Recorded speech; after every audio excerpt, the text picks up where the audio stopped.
সাল্লাল্লাহু আলাইহি ওয়াসাল্লাম বলেন, যখন কোনো মানুষকে কবরস্থ করা হয়, আর যারা কবরস্থ করে বাড়ির দিকে ফিরে চলে যায়, 40 কদম যাওয়ার পর আল্লাহর ফেরেশতা এসে হাজির হয়ে যায়।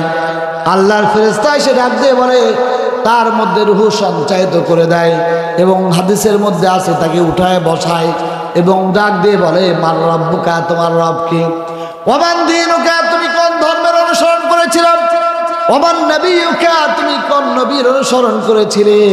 সে যদি বলে মান রব্বুকা, রব্বি আল্লাহ, আমার রব হলেন আল্লাহ, আমি দ্বীন এবং ইসলাম মেনেছিলাম, আমার নবী ছিলেন মুহাম্মাদুর রাসূলুল্লাহ সাল্লাল্লাহু আলাইহি ওয়াসাল্লাম, এই কথা বলবে, বলার সঙ্গে সঙ্গে আল্লাহ রাব্বুল আলামিন আসমান থেকে সত্যায়ন করবে।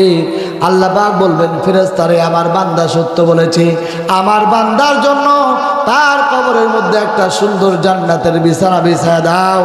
কিয়ামতের ময়দানে আমি আল্লাহ আমার বান্দার সঙ্গে সাক্ষাৎ করব। জোরে বলুন সুবহানাল্লাহ।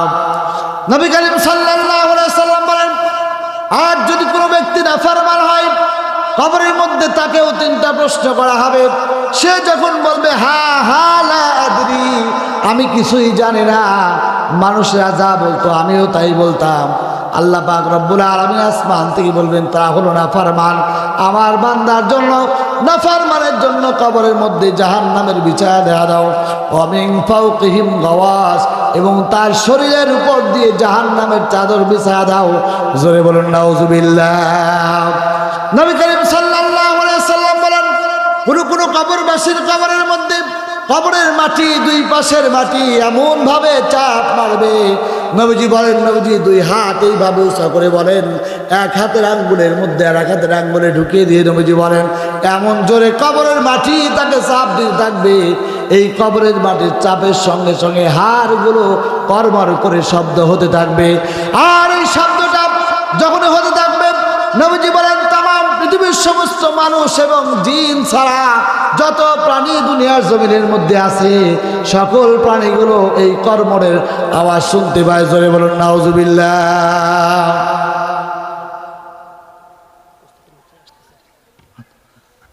নবীজি সাল্লাল্লাহু আলাইহি ওয়াসাল্লাম বলছেন, যেই কবরের মাটি তাকে এমন ভাবে চাপ দিবে, যেই চাপের সঙ্গে কড়মড় করে শব্দ হতে থাকবে। আর একবার এসেছে, নবী করিম সাল্লাল্লাহু আলাইহি ওয়াসাল্লাম বলেন, কোন কবরের মধ্যে আল্লাহ রাব্বুল আলামিন 99টা সাপ ঢুকিয়ে দিবেন। সাপগুলো তার পা থেকে একেবারে পেঁচাইতে পেঁচাইতে মুখের উপরে গিয়ে শুধু সবল মারতে থাকবে। কিয়ামত পর্যন্ত তাকে এমন আযাব কবরের মধ্যে দিতে থাকবে। এই জন্য আমার ভাইরা বিশ্বাস করেন, যেই কবরে আমাদের আযাব হবে এর মধ্যে কোনো সন্দেহ নাই।